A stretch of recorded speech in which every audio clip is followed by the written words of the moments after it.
ದೇಶದ ರಾಜಧಾನಿ ನಿನ್ನೆ ದೆಹಲಿಯಲ್ಲಿ ಒಂದಲ್ಲ ಎರಡಲ್ಲ 15 ಆತ್ಮಗಳಿವೆ. ಆ ಆತ್ಮಗಳು ತೊಂದರೆಯಿಂದ ನಿನಗೆ ಅನಾರೋಗ್ಯವಾಗಿದೆ. ಒಂದು ವೇಳೆ ನೀನು ಹೀಗೆ ಬಿಟ್ರೆ ನಿನ್ನ ಪ್ರಾಣಕ್ಕೆ ಅಪಾಯ. ಕಾವ್ಯಾತ್ಮಕವಾಗಿದೆ ಸಾಲುಗಳು. ಒಂದು ವೇಳೆ ನೀನು ಹೀಗೆ ಬಿಟ್ರೆ ನಿನ್ನ ಪ್ರಾಣಕ್ಕೆ ಅಪಾಯ. ನಿನ್ನ ಜಾತಕದಲ್ಲಿ ತುಂಬಾ ದೋಷವಿದ್ದು ಪೂಜೆ ಮಾಡಿಸಲೇಬೇಕು. ಆರೋಗ್ಯ ಸರಿ ಹೋಗುವಂತೆ ಮಾಡ್ತೇನೆ, ನಿನ್ನ ಮದುವೆಯೂ ಆಗುತ್ತೆ. ಮಹಿಳಾ ಕಾನ್ಸ್ಟೇಬಲ್ಗೆ ಜ್ಯೋತಿಷ್ಯ ನೆಪದಲ್ಲಿ ವಶೀಕರಣದ ಆರೋಪ. ಪೂಜೆ ನೆಪದಲ್ಲಿ 5 ಲಕ್ಷ ಹಣ ಪಡೆದು ವಂಚಿಸಿದ ಡೋಂಗಿ ಜ್ಯೋತಿಷಿ. ನಿನ್ನ ದೇಹದಲ್ಲಿ ಒಂದಲ್ಲ ಎರಡಲ್ಲ 15 ಆತ್ಮಗಳಿವೆ. ಆ ಆತ್ಮಗಳ ತೊಂದರೆಯಿಂದ ನಿನಗೆ ಅನಾರೋಗ್ಯವಾಗಿದೆ. ಅವ್ರ ದೇಹದಲ್ಲಿ ಇರೋದು 1, 2 ಅಲ್ವಂತೆ, 15 ಅಂತೆ. ಅದು ಕಂಡಿರೋದು ಈ ಜ್ಯೋತಿಷಿಗೆ. ನಿನ್ನ ಜಾತಕದಲ್ಲಿ ತುಂಬಾ ದೋಷವಿದ್ದು ಪೂಜೆ ಮಾಡಿಸಲೇಬೇಕು. ಬರಿಗಣ್ಣಲ್ಲಿ ನೋಡಕ್ಕಾಗಲ್ಲ ಅಂತ ಹೇಳಿ ಆ ವಯ್ಯ ಗ್ಲಾಸ್ ಹಾಕೊಂಡೈತೆ ನೋಡಿ. ನೀವು ಗಮನಿಸ್ತಾ ಇದ್ದೀರಿ ಆ ಫೋಟೋನ. ನಿಜವಾಗಿಯೂ ಎಲ್ಲ ಆತ್ಮಗಳು ನಗ್ನ ನೇತ್ರಗಳಿಗೆ ಕಾಣಿಸುವುದಾದ್ರೆ ಈ ಮನುಷ್ಯ ಯಾಕೆ ಗ್ಲಾಸ್ ಹಾಕೊಂಡವ್ರನ್ನದೇ ಅರ್ಥ ಆಗ್ತಿಲ್ಲ. ನಿನ್ನ ಜಾತಕದಲ್ಲಿ ತುಂಬಾ ದೋಷವಿದ್ದು ಪೂಜೆ ಮಾಡಿಸಲೇಬೇಕು. ಆರೋಗ್ಯ ಸರಿ ಹೋಗುವಂತೆ ಮಾಡ್ತೇನೆ, ನಿನ್ನ ಮದುವೆಯೂ ಆಗುತ್ತೆ. ಮಹಿಳಾ ಕಾನ್ಸ್ಟೇಬಲ್ಗೆ ಜ್ಯೋತಿಷ್ಯ ನೆಪದಲ್ಲಿ ವಶೀಕರಣದ ಆರೋಪಕ್ಕೆ ಸಂಬಂಧಪಟ್ಟ ಹಾಗೆ ಪೂಜೆ ನೆಪದಲ್ಲಿ 5 ಲಕ್ಷ ಹಣ ಪಡೆದು ವಂಚಿಸಿದ ಡೋಂಗಿ ಜ್ಯೋತಿಷಿ. ನೊಂದ ಮಹಿಳಾ ಕಾನ್ಸ್ಟೇಬಲ್ನಿಂದ ಆಡುಗೋಡಿ ಠಾಣೆಗೆ ದೂರು ದಾಖಲಾಗಿದೆ. ಆಡುಗೋಡಿಯ ಪೊಲೀಸ್ ಕ್ವಾರ್ಟರ್ಸ್ನಲ್ಲಿದ್ದ ಮಹಿಳಾ ಕಾನ್ಸ್ಟೇಬಲ್ ಸ್ನೇಹಿತರ ಮೂಲಕ ಕಲಬುರಗಿ ಜ್ಯೋತಿಷಿ ಹೇಮಂತ್ ಭಟ್ ಪರಿಚಯ ಆಗಿತ್ತು. ಕೋರಮಂಗಲದಲ್ಲಿ ಲಾಡ್ಜ್ಗೆ ಕರೆಸಿ ಪೂಜೆ ಮಾಡಿ ಹಣ ಪೀಕಿದ್ದಾನೆ ಈ ಅಷಡ್ಢಾಳ. ಮತ್ತಿಬ್ಬರು ಸ್ನೇಹಿತೆಯರನ್ನೂ ಕರೆದುಕೊಂಡು ಹೋಗಿದ್ದ ಕಾನ್ಸ್ಟೇಬಲ್ ಆಡುಗೋಡಿ ಪೊಲೀಸರಿಂದ ಕಲಬುರಗಿಯಲ್ಲಿ ಜ್ಯೋತಿಷಿ ಹೇಮಂತ್ನ ಬಂಧನ ಆಗಿದೆ. ನೊಂದ ಮಹಿಳಾ ಕಾನ್ಸ್ಟೇಬಲ್ನಿಂದ ಆಡುಗೋಡಿ ಠಾಣೆಗೆ ದೂರು. ಆಡುಗೋಡಿಯ ಪೊಲೀಸ್ ಕ್ವಾರ್ಟರ್ಸ್ನಲ್ಲಿದ್ದ ಮಹಿಳಾ ಕಾನ್ಸ್ಟೇಬಲ್ ಸ್ನೇಹಿತರ ಮೂಲಕ ಕಲಬುರಗಿ ಜ್ಯೋತಿಷಿ ಹೇಮಂತ್ ಭಟ್ ಪರಿಚಯ. ಕೋರಮಂಗಲದಲ್ಲಿ ಲಾಡ್ಜ್ಗೆ ಕರೆಸಿ ಪೂಜೆ ಮಾಡಿ ಹಣ ಪಿಕ್ಕಿದ್ದಾನೆ ಮುಠಾಳ. ಸರ್ಕಾರ ನಗರ ನಕ್ಸಲರ ಸಂಖ್ಯೆ ಜಾಸ್ತಿ ಆದಾಗ ಅದನ್ನು ತಡೆಗಟ್ಟೋದಕ್ಕೊಂದು ಸಮಿತಿ ರಚನೆ ಮಾಡುತ್ತೆ, ಅದಕ್ಕೊಂದು ಫೋರ್ಸು ಇರುತ್ತೆ. ಅದಾದ ನಂತರ ಕೋಮು ಗಲಭೆ ಮಾಡುವಂತಹ ವ್ಯಕ್ತಿಗಳನ್ನು ನಿಗ್ರಹಿಸೋದಕ್ಕೆ ಗೃಹ ಸಚಿವಾಲಯ ಚಿಂತನೆ ಮಾಡಿ ಅದಕ್ಕೊಂದು ಫೋರ್ಸನ್ನು ರಚನೆ ಮಾಡುತ್ತೆ. ಇಂತಹ ಸ್ವಘೋಷಿತ ದೇವಮಾನವರು, ಸ್ವಘೋಷಿತ ನಕಲಿ ಜ್ಯೋತಿಷ್ಯರು, ಎಲ್ಲ ಜ್ಯೋತಿಷ್ಯರನ್ನು ನಾವು ಕೆಟ್ಟವರು ಅಂತ ಹೇಳೋದಕ್ಕೆ ಸಾಧ್ಯ ಇಲ್ಲ. ಸಂಖ್ಯಾಶಾಸ್ತ್ರವನ್ನು, ಜ್ಯೋತಿಷ್ಯ ಜಗತ್ತಿನ ಕೆಲ ಮರ್ಮರಗಳನ್ನು ಕಲಿತು ಮರ್ಮರಗಳಿರ್ತಾವೆ ಕೆಲವೊಂದು, ಅದನ್ನು ಕಲಿತು ಆಧ್ಯಾತ್ಮಿಕವಾದ ಎಲ್ಲ ಮಾನದಂಡಗಳನ್ನು ಪಾಲಿಸಿಕೊಂಡು ಬಿಡಿಗಾಸು ತೆಗೆದುಕೊಳ್ಳದೆ ಜ್ಯೋತಿಷ್ಯ ಹೇಳುವಂತಹ ಆ ಜ್ಯೋತಿಷ್ಯದಲ್ಲಿ ಸಮಾಜ ಕಲ್ಯಾಣದ ಉದ್ದೇಶ ಇರಬೇಕು. ಅದರಲ್ಲೂ ಸಾಕಷ್ಟು ರಿವಾಜುಗಳಿದೆ. ಅದರ ಅರ್ಥ ನಾವು ಜ್ಯೋತಿಷಿಗಳನ್ನು ಬೆಂಬಲಿಸ್ತಾ ಇದ್ದೀವಿ ಅಂತಲ್ಲ. ಇಂತಹ ನಕಲಿ ಜ್ಯೋತಿಷಿಗಳು ಎಷ್ಟು ಹೆಣ್ಣು ಮಕ್ಕಳ ಬಾಳ್ ಹಾಳು ಮಾಡ್ತಾರೆ. ಇದು ಕೇವಲ ಒಂದು ಧರ್ಮಕ್ಕೆ ಸೀಮಿತವಾಗಿರೋದಲ್ಲ, ಪ್ರತಿ ಧರ್ಮದಲ್ಲೂ ಕೂಡ ನಕಲಿ ಬಾಬಾಗಳು ಇದ್ದೇ ಇರ್ತಾರೆ. ಹಾಗಾಗಿ ಈ ತರಹದ ನಕಲಿ ಬಾಬಾಗಳು, ನಕಲಿ ಜ್ಯೋತಿಷ್ಯರ ತಡೆಗಟ್ಟುವಂತಹ ಪ್ರಯತ್ನ ಆಗಬೇಕು. ತಡೆಗಟ್ಟೋದು ಹೆಂಗೆ? ಜನಸಾಮಾನ್ಯರು ರೊಚ್ಚಿಗೆದ್ದು ಏನಾದರೂ ಮಾಡಿದ್ರೆ ಅದು ಅನಾಹುತ ಅಂತ ಸರ್ಕಾರ ಹೇಳುತ್ತೆ. ಹಾಗಾಗಿ ಗೃಹ ಸಚಿವಾಲಯ, ಕರ್ನಾಟಕ ಸರ್ಕಾರ ಇದಕ್ಕೊಂದು ತಕ್ಕದಾದಂತಹ ಮಾರ್ಗವನ್ನ ಕಂಡುಕೊಳ್ಬೇಕು. ಈ ಬಗ್ಗೆ ಸ್ವತಃ ಪೊಲೀಸರೇ ಮಾತನಾಡಿರುವಂತಹದ್ದು ಕೇಳಿಸ್ಕೊಳ್ಳಿ.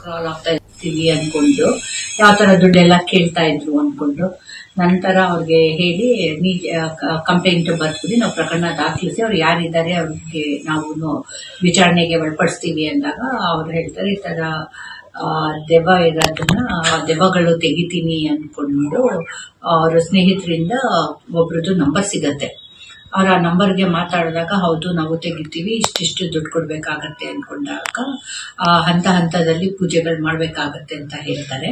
ಆ ಟೈಮ್ನಲ್ಲಿ ಅವರು ಆಲ್ಮೋಸ್ಟ್ 5 ಲಕ್ಷ ರೂಪಾಯಿ ಅಷ್ಟು ಅವರು ಸ್ಪೆಂಡ್ ಮಾಡಿದ್ದಾರೆ. ಅವ್ರ ಮೇಲೆ ದೆವ್ವಗಳಿದೆ ಅನ್ಕೊಂಡು ಬಂದು ಪೂಜೆ ಮಾಡಿಸಿದ್ದಾರೆ. ಅವ್ರ ರೆಫರೆನ್ಸ್ ಅಲ್ಲಿ ಇಬ್ರು ಅವರು ಫ್ರೆಂಡ್ಸ್ ಅವರು ದುಡ್ಡು ಹಾಕಿ ಬೇರೆ ಬೇರೆ ತರದ್ದು ಪೂಜೆಗಳು ಮಾಡಿಸಿದೀವಿ ಅಂತ ಹೇಳಿರ್ತಾರೆ. ಆ ಹಿನ್ನೆಲೆಯಲ್ಲಿ ಇವ್ರು ಯಾರು ಮಾಡಿಸಿದ್ರು ಅವ್ರಿಗೆ ನಾವು ಈಗಾಗಲೇ ಅರೆಸ್ಟ್ ಮಾಡಿದ್ದೀವಿ. ಅವ್ರನ್ನ ವಿಚಾರಣೆ ಮಾಡ್ತಾ ಇದ್ವಿ. ಇನ್ನು ಎಷ್ಟು ಜನಕ್ಕೆ ಈ ತರ ಮೋಸ ಹೋಗಿದಾರ ಇಲ್ಲ ಏನಾಗಿದೆ ಅಂತ ತಿಳ್ಕೊಳ್ಳೋದು. ಯಾವ ಏರಿಯಾದಲ್ಲಿ ಮೇಡಮ್ ಏನಾಗಿ ಹೆಂಗ್ ಪರಿಚಯ ಆಗ್ತಾರೆ ಅಕ್ಯೂಸ್ಡ್ ಮತ್ತೆ ವಿಕ್ಟಿಮ್? ಇವರು ನಮ್ಮ ಆಡುಗುಡಿದಲ್ಲಿ ಇರೋರು, ನಮ್ಮ ಡಿಪಾರ್ಟ್ಮೆಂಟ್ ಅಲ್ಲಿ ಇರೋದು ಲೇಡೀಸ್ಗಳು. ಅವ್ರಿಗೆ ಒಂದು ಫ್ರೆಂಡ್ ಇಂದ ಪರಿಚಯ ಆಗತ್ತೆ. ಅವ್ರಿಗೆ ಟಿವಿದಲ್ಲಿ ಅಡ್ವರ್ಟೈಸ್ಮೆಂಟ್ ಸ್ಕ್ರಾಲ್ ಆಗ್ತಾ ಇದ್ದಿದ್ದು ನೋಡಿ ಆ ನಂಬರ್ನ ಕೊಟ್ಟಾಗ ಮಾತಾಡ್ತಾರೆ. ಇವರು ಏನಂತ ಪೂಜೆ ಮಾಡಿಸ್ತಾರೆ ಮೇಡಮ್ ಇವರು?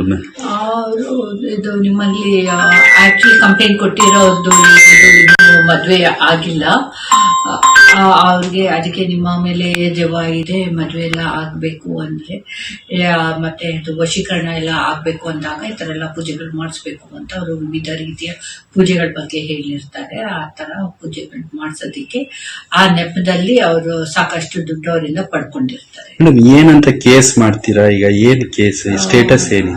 ಈಗ ಒಂದು ಅವ್ರಿಗೆ ಚೀಟಿಂಗ್ ಕೇಸ್ ತಗೊಂಡಿದ್ವಿ. ಈ ತರ ಎಲ್ಲ ಪೂಜೆ ಮತ್ತೆ ದೆವ್ವ ಪಿಚಾಚಿ ಈ ತರ ನೆಪದಲ್ಲಿ ಪೂಜೆ ಮಾಡ್ತೀವಿ ಅನ್ಕೊಂಡು ಮೋಸ ಮಾಡಿದ್ದಾರೆ ಅನ್ಕೊಂಡು ಪ್ರಕರಣ ಕೊಟ್ಟಿದ್ದಾರೆ. ಅದೇ ರೀತಿ ನಾವು ಪ್ರಕರಣ ದಾಖಲಿಸ್ಕೊಂಡಿದ್ದೀವಿ. ಇನ್ ಮುಂದೆ ಈ ತರದ್ ಏನಾದ್ರು ಇದ್ದಾಗ ದಯವಿಟ್ಟು ಪೊಲೀಸ್ಗೆ ಬಂದು ಇನ್ಫಾರ್ಮ್ ಮಾಡಿದ್ರೆ ಒಂದು ಅವೇರ್ನೆಸ್ ತರ ಆಗತ್ತೆ. ಒಂದ್ಸತಿ ಈ ತರ ಎಲ್ಲ ದುಡ್ಡು ಹಾಕಿದಾಗ ಎಲ್ಲ ಕಷ್ಟ ಆಗತ್ತೆ ಜನರಿಗೆ. ಮೇಡಮ್ ಇದು ಫಸ್ಟ್ ಟೈಮ್ ಅಥವಾ ಬೇರೆ ಯಾರು ಮಾಡಿದಾರೆ ಮೇಡಮ್ ಆ ತರ? ಅದೆಲ್ಲ ತನಿಖೆ ಮಾಡ್ತಾ ಇದ್ದೀವಿ. ಅವ್ರು ನಮ್ ಜೊತೆಲಿ ಇದ್ದಾರೆ. ಇನ್ ಮುಂದೆ ಯಾರು ಅನ್ಕೊಂಡು ಬೇರೆ ವಿಕ್ಟಿಮ್ಸ್ಗೆ ಅಕಸ್ಮಾತ್ ಅವರಿಂದ ಆಗಿದ್ರೆ ಅವರು ಮುಂದೆ ಬಂದು ಹೇಳ್ಬೇಕಾಗತ್ತೆ, ಈ ತರ ನಾವು ದುಡ್ಡು ಹಾಕಿದೀವಿ ಅನ್ಕೊಂಡು. ಅಂದ್ರೆ ಇವ್ರದ್ದು ಸಮಸ್ಯೆ ಇದೆ ಅಂತ ಅವ್ನಿಗೆ ಹೆಂಗ್ ಗೊತ್ತಾಗುತ್ತೆ? ಇವರು ಏನೋ ಆರೋಗ್ಯ ಸಮಸ್ಯೆ ಇದೆ ಅಂತ ಹೇಳ್ತಾ ಇವರೇ ಅಪ್ರೋಚ್ ಮಾಡ್ತಾರೆ? ಹೌದು, ಫ್ರೆಂಡ್ ಇಂದ ಇವ್ರಿಗೆ ಯಾವಾಗ ರೆಫರೆನ್ಸ್ ಬರುತ್ತೆ ಆ ನಂಬರ್ ತಕೊಂಡು ಇವರೇ ನಮ್ಮ ಕಂಪ್ಲೇಂಟ್ ಇರ್ತಾರಲ್ಲ ಅವ್ರಿಗೆ ಕಾಲ್ ಮಾಡಿ ಅಪ್ರೋಚ್ ಮಾಡ್ತಾರೆ. ಓಕೆ. ಏನ ಸಪರೇಟ್ ರೂಮ್ ಮಾಡಿ ಕೊಡಿ ನಮ್ಗೆ ಪೂಜೆ ಮಾಡೋದಕ್ಕೆ ಆ ತರ ಎಲ್ಲ ಏನೋ ಕೇಳ್ತಾರಂತೆ ಇವರು? ಬೇರೆ ತನಿಖೆದಲ್ಲಿ ಮುಂದೆ ಮಾಡ್ಬೇಕಾಗತ್ತೆ. ಈಗ ಅರೆಸ್ಟ್ ಆಗಿದ್ದಾರೆ? ಹೌದು, ಆಗಿದ್ದಾರೆ ಅನ್ಕೊಂಡು ಯಾವ ತರ ದುಡ್ಡೆಲ್ಲ ಕೇಳ್ತಾ ಇದ್ರು ಅನ್ಕೊಂಡು ನಂತರ ಅವ್ರಿಗೆ ಹೇಳಿ ಕಂಪ್ಲೇಂಟ್ ಬರ್ತೀವಿ, ನಾವು ಪ್ರಕರಣ ದಾಖಲಿಸಿ ಅವ್ರು ಯಾರಿದ್ದಾರೆ ಅವ್ರಿಗೆ ನಾವು ವಿಚಾರಣೆಗೆ ಒಳಪಡಿಸ್ತೀವಿ ಅಂದಾಗ ಅವ್ರು ಹೇಳ್ತಾರೆ ಈ ತರ ದೆವ್ವ ಇರೋದನ್ನ ದೆವ್ವಗಳು ತೆಗಿತೀನಿ ಅನ್ಕೊಂಡು ಅವ್ರ ಸ್ನೇಹಿತರಿಂದ. ಎಸ್, ಈ ಬಗ್ಗೆ ಹೆಚ್ಚಿನ ಡೀಟೇಲ್ಸ್ ಕೊಡೋದಕ್ಕೆ ನಮ್ಮ ಸೀನಿಯರ್ ಕ್ರೈಮ್ ರಿಪೋರ್ಟರ್ ಅಶ್ವಥ್ ಈಗ ಫೋನ್ ಸಂಪರ್ಕದಲ್ಲಿದ್ದಾರೆ. ಅಶ್ವಥ್, ಕಣ್ಣಿಗೆ ಸ್ಪೆಕ್ಸ್ ಹಾಕಿಕೊಳ್ಳದೆ ಇದ್ರೆ ಸರಿಯಾಗಿ ಕಣ್ಣೇ ಕಾಣಿಸಲ್ಲ ಈ ಮನುಷ್ಯನಿಗೆ. ಆಕೆಯ ದೇಹದ ಮೇಲೆ 15 ಆತ್ಮಗಳಿತ್ತಂತೆ, ಹೆಂಗ್ ಕಾಣಿಸ್ತೋ ಗೊತ್ತಿಲ್ಲ. ಈತನಿಂದ ಎಷ್ಟು ಜನ ವಂಚನೆಗೊಳಗಾಗಿದ್ದಾರೆ, ಈತನ ವಂಚನೆಯ ಸೂತ್ರ ಹೆಂಗಿತ್ತು ಅಶ್ವಥ್, ಅದ್ರ ಬಗ್ಗೆ ಹೇಳೋದಾದ್ರೆ?